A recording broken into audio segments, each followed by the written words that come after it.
Bawaslu sebagai bagian dari penyelenggara pemilu, bagaimana menyikapi atau mengantisipasi supaya tidak ada ASN yang terlibat terlalu jauh lagi di proses politik ini, Bang? Ya, itu tadi yang perlu saya sampaikan bahwa Bawaslu ini kan salah satu tugasnya itu adalah melakukan pencegahan pelanggaran. Hmm. Makanya kemudian kita berharap ke depan lebih memasifkan pencegahan pelanggaran. Beberapa waktu yang kemarin gitu ya, Hmm. kita sudah menyampaikan kepada seluruh teman-teman Panwaslu kecamatan, ayo deh coba kemudian kita lakukan pencegahan secara masif. Kita coba surati kantor-kantor strategis di mana saya kira ada banyak ASN di sana, supaya kemudian dia bisa memahami terkait dengan larangan-larangan dirinya untuk ikut terlibat dalam kontestasi demokrasi elektoral atau pemilu begitu. Kemudian kita juga melakukan sosialisasi kepada ASN terkait dengan larangan-larangan dalam penyelenggaraan pemilu. Dan itu sudah dilakukan, Bang? Ya, itu sudah sering kita lakukan. Selain itu kita melakukan pemanfaatan media digital gitu ya, dengan sosialisasi di media terkait dengan larangan ASN untuk terlibat dalam penyelenggaraan pemilu. Berbagai cara lah kemudian kita bisa lakukan supaya kemudian ke depan itu tidak lagi kita menemukan ada ASN yang tidak netral. Kalaupun kemudian ternyata kita sudah maksimal melakukan pencegahan itu tadi, tetapi masih saja ada yang melanggar, tentu tidak ada jalan lain. Apa boleh buat, Apa harus boleh diproses, buat, Bang, ya? harus kita proses karena itu adalah mana yang kemudian diberikan kepada undang-undang kepada Bawaslu, kira-kira begitu, Bang. Iya, iya. Tadi disebutkan ada 20-an ASN di Bulukumba tahun 2020, Bang, ya? Ya. Itu tingkat hukumannya seperti apa yang kena itu kemarin? Proses penanganan terkait dengan ASN ketika itu masuk kategori pelanggaran hukum lainnya atau pelanggaran disiplin ASN. Iya. Bawaslu itu sebetulnya memproses dulu gitu ya. Hmm. Ketika ada laporan diproses di Bawaslu atau temuan diproses di Bawaslu, setelah itu kemudian Bawaslu membuat kajian dugaan pelanggaran pemilu gitu. Dugaan pelanggaran terkait dengan netralitas ASN termasuk di dalamnya. Nah, setelah itu direkomendasikan kepada KSN. KSN akan menilai rekomendasi Bawaslu lalu kemudian membuat keputusan apakah kemudian si A, B dan C ini melanggar. Setelah kemudian melanggar, maka kemudian dia akan menyampaikan rekomendasi itu ke PPK di tingkat kabupaten kota, dan PPK di tingkat kabupaten kota itu yang kemudian memberikan sanksi. Pertanyaannya adalah sanksi-sanksi apa saja? Betul. Nah, di dalam PP 94 tahun 2021 itu ada 3 kategori sanksi yang bisa diberikan. Pertama adalah sanksi disiplin ringan, disiplin sedang dan disiplin berat. Jadi tergantung sebetulnya kategorisasi dalam pelanggaran yang telah dilakukan.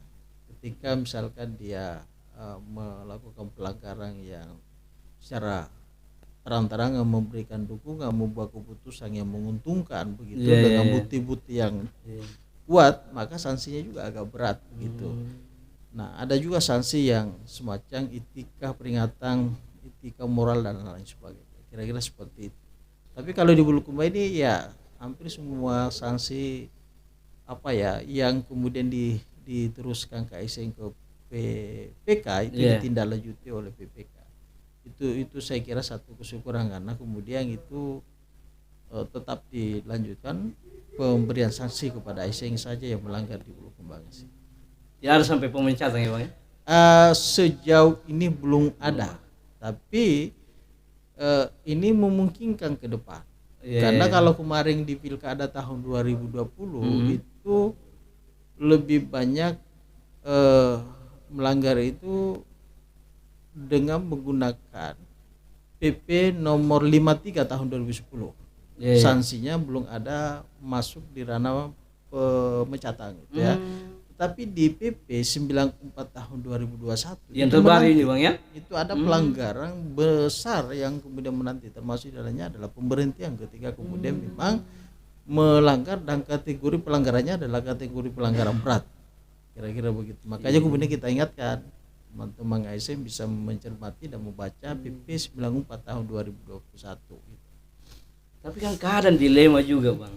Kalau ada keluarga terdekat ASN yang maju, kadang kan bingung kita bagaimana menyikapi kalau seperti ini. Istri misalnya maju atau keluarga terdekat lainnya itu gimana itu? Iya, memang serba dilema, Iya, Bang. iya. Karena memang banyak juga kita jumpai. Contoh misalkan adalah istrinya adalah ASN, Betul, sementara suaminya caleg, kan Iya, begitu. betul. Sementara di rumah ini tidak pernah dibagi-bagi. Bagian depan itu miliknya si suami Betul. sebagai caleg, bagian belakang itu Iya, miliknya iya, si iya, istri gitu. iya.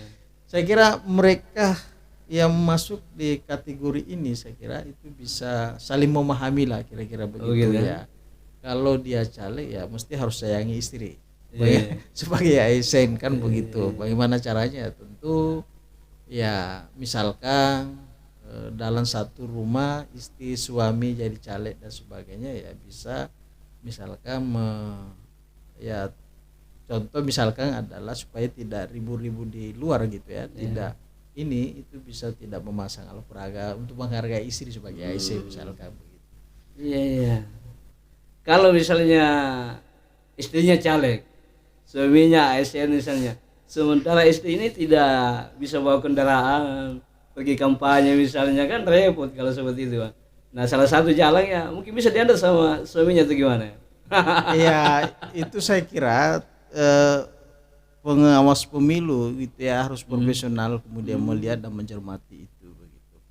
Tetapi surat KSN ya kalau tidak salah memang ada aturan bagaimana posisi seorang ASN yang kemudian kira-kira mendampingi suami yang pada posisinya dia adalah caleg dan dia adalah ASN. Tetapi ada ketentuan-ketentuan yang harus diikuti. Misalkan begini, di pilkada itu jujur ada. Misalkan ada calon bupati, ya, atau calon wakil bupati, sementara istrinya adalah ASN. Bagaimana misalkan seorang istri mendampingi seorang suami yang kebetulan dia adalah salah satu calon, maka sebetulnya itu bisa mengajukan izin cuti. Oh begitu, Bang. Bisa. Tetapi kemudian pada saat mereka mendampingi itu tidak boleh aktif, dia harus pasif, tidak boleh aktif, dan tentu tidak menggunakan embel-embel umbul-umbul apa dan lain sebagainya yang mengarah keberpihakan. Jadi dia tetap pasif, bisa mendampingi tetapi kemudian dalam posisi pasif begitu, dan dia harus cuti luar tanggungan negara.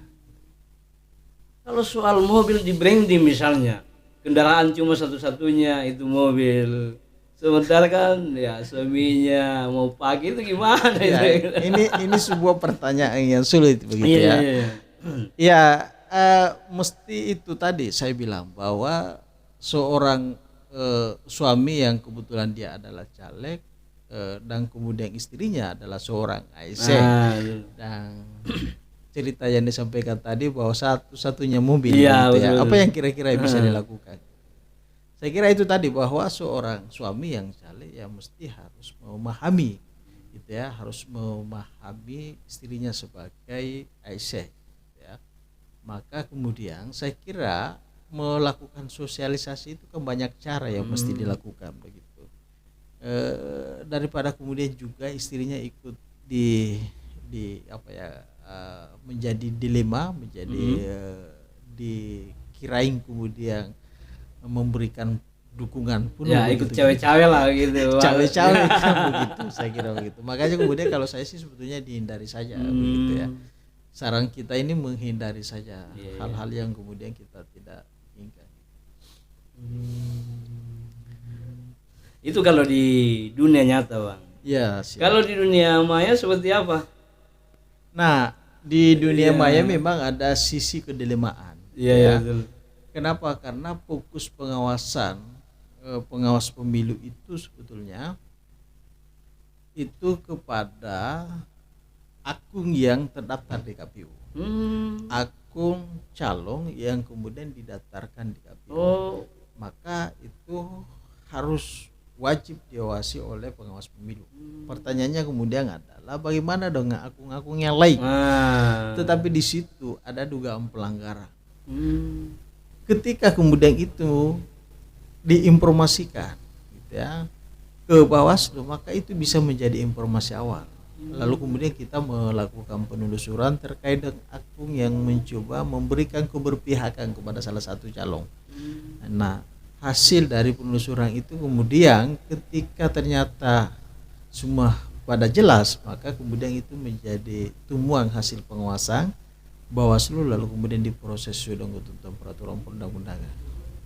Ternyata kemudian pilkada di tahun 2020 lalu itu banyak yang kita temukan melalui kampanye di media sosial. Misalkan contohnya adalah memberikan dukungan di media sosial, ataukah kemudian ikut mengunggah bahan stiker yang berupa ajakan untuk mendukung salah satu caleg misalkan atau calon dan lain sebagainya.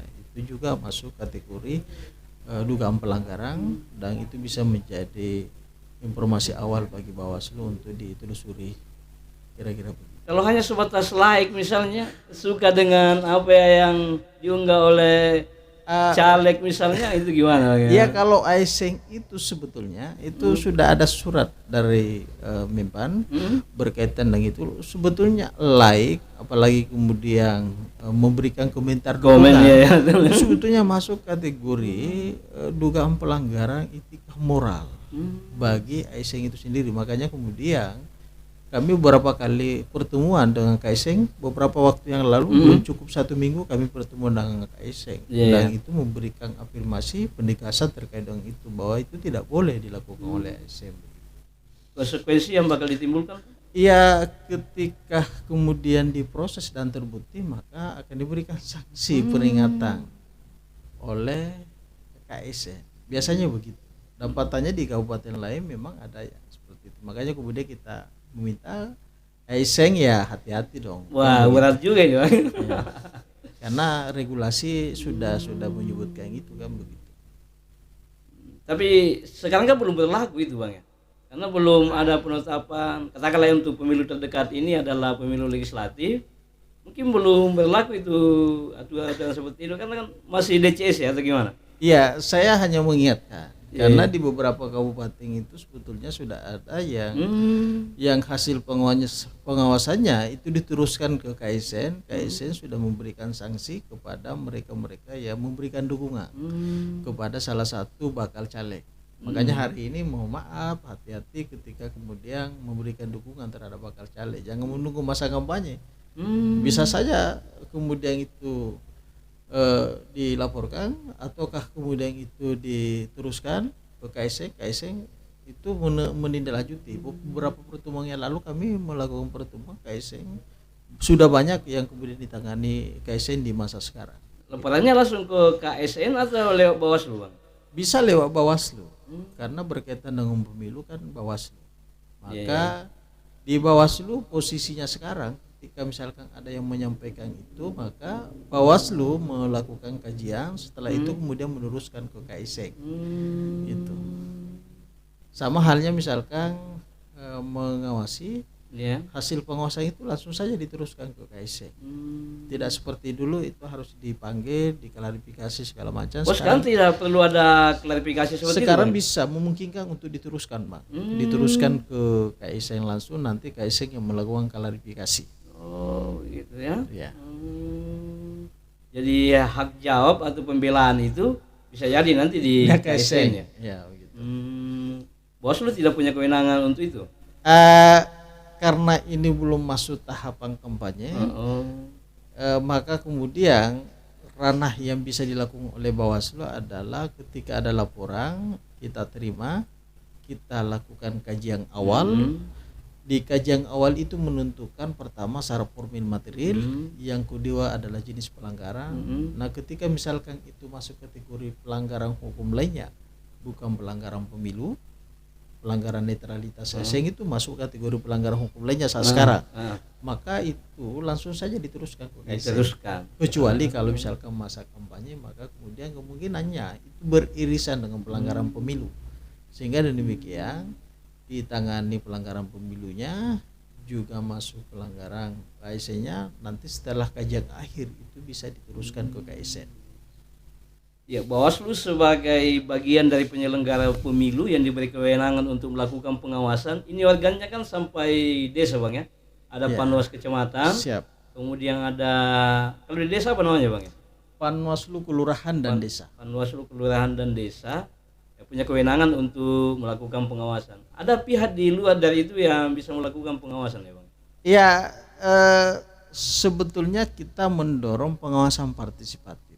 Seperti apa? Jadi pengawasan partisipatif itu melibatkan masyarakat untuk melakukan pengawasan.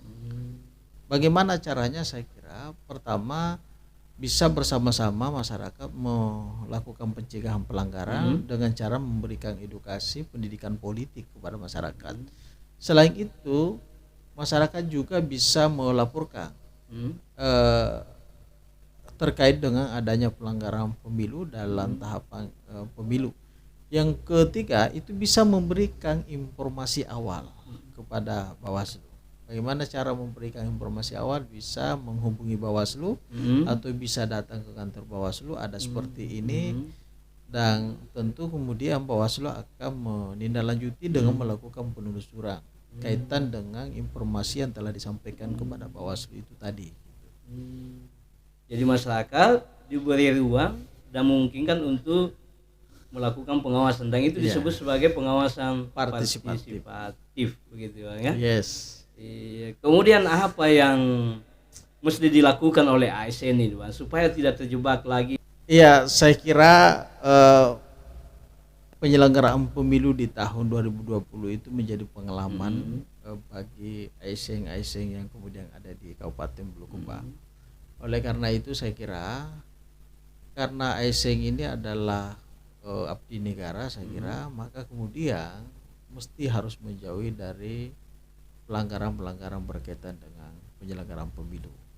Ya, tentu harus menghindarkan diri dari pelanggaran pemilu yang kemudian rawan terjadi pada diri ASN. Bagaimana caranya? Saya kira banyak hal yang mesti kemudian kita lakukan. Kalau kemudian alasannya adalah kami kan mau tahu visi misi. Nah, itu kan jadi alasan begitu, Bang ya. Ya, saya harus hadir di tempat kampanye misalkan dan sebagainya. Saya kira soal visi misinya itu kan bisa dilihat di mana saja. Misalkan gitu ya? di media sosial, kita juga nonton TV kan ada visi misinya, di surat kabar dan lain sebagainya. Di KPU juga saya kira tersedia visi misi peserta pemilu. Kira-kira begitu. Ya, jadi tidak perlu terlibat secara langsung karena itu rawan. Karena aturannya sangat visible berkaitan dengan itu. Iya, kadang itu juga jadi jawaban kalau ditanya kenapa ada di tempat itu, dia bilang saya mau tahu visi misinya. Apalagi saya punya hak untuk memilih. Pertanyaannya kemudian ya, contoh kan biasa terjadi begini, Bang. Iya. Apa ya? Saya mau tahu visi misinya peserta pemilu ini. Iya. Kalau peserta pemilu tadi itu yang kemudian didatangi, maka seyogyanya peserta pemilu yang lain juga didatangi dong. Jangan A yang datang ke sini datang lagi, A datang ke sana datang lagi, A datang di sana datang lagi. Berarti ada bapaknya kalau begitu, Bang ya. Mestinya didatangi semua supaya kemudian kita tahu apa visi misi begitu. Jadi supaya bersikap adil, ya semua didatangi. Jangan cuma A misalnya ada di sini, kemudian besok di sana A, datang lagi di sana ya. Di Kajang ikut lagi kan, di Bulukumba ikut lagi, di Kantara. Betul ya. Ya baik, Bang, kita masuk di akhir diskusi pada kesempatan kali ini. Luar biasa diskusi saya dengan beliau, Ketua Bawaslu Kabupaten Bulukumba, Abang Bakri Abu Bakar. Tapi karena waktu, ya diskusi yang menarik ini kita harus sudahi pada kesempatan kali ini. Tetapi sebelum disudahi, saya mengajak Anda sekali lagi untuk subscribe, komen, like, dan di-share video dan channel ini agar channel ini terus berkembang dan bisa memberikan manfaat buat masyarakat luas. Apa yang mau disampaikan terhadap masyarakat, Bang? Ya, terima kasih tentu sebagai pengawas pemilu yang kemudian diberikan kepercayaan menjadi pimpinan Bawaslu Kabupaten Bulukumba. Kami mengajak seluruh pihak untuk ikut mensukseskan penyelenggaraan pemilu tahun 2024 ini. Saya kira kita semua sepakat bahwa kontestasi demokrasi elektoral ini tidak hanya menjadi tugasnya penyelenggara pemilu, Bawaslu atau KPU saja. Karena ternyata yang kemudian nanti akan terpilih menjadi pemimpin, yang kita pilih melalui pemilu itu menjadi pemimpin kita semua, bukan pemimpin penyelenggara pemilu. Nah, termasuk di dalamnya apa yang kita diskusikan pada kesempatan hari ini dan rangka menjaga integritas, menjaga kualitas pemilu di Bulukumba ini, maka kemudian tentu kita mengajak ASN untuk selalu menjaga netralitasnya, bukan hanya ASN tetapi seluruh pihak-pihak yang dilarang, pihak-pihak yang harus netral itu bisa menjaga netralitasnya, ASN, TNI, Polri, kepala desa dan lain sebagainya, demi untuk kesuksesan penyelenggaraan pemilu di Kabupaten Bulukumba. Saya kira begitu Bang, terima kasih atas undangannya kepada kami Bawaslu Bulukumba. Kami bersyukur sekali diundang pada kesempatan hari ini. Ini mungkin bagian dari sosialisasi, Bang. Bagian dari sosialisasi dan saya kira ini juga adalah bagian dari pencegahan pelanggaran. Baik. Ya, makasih Bang. Ya, terima kasih atas kehadirannya Abang Bakri Abu Bakar, Ketua Bawaslu Kabupaten Bulukumba. Dan Anda yang mengikuti diskusi ini, ya mungkin banyak hal yang sudah disampaikan tadi. Sekali lagi mari kita jadikan pemilu ke depan ini sebagai pemilu yang berintegritas dan jauh dari hal-hal yang menyimpan, termasuk keberpihakan terhadap pihak-pihak yang sudah disebutkan tadi, baik itu ASN, Polri, TNI, dan kepala desa, ya Bang ya. Yes. Ya demikian. Wabillahi taufiq wal hidayah. Assalamualaikum warahmatullahi wabarakatuh.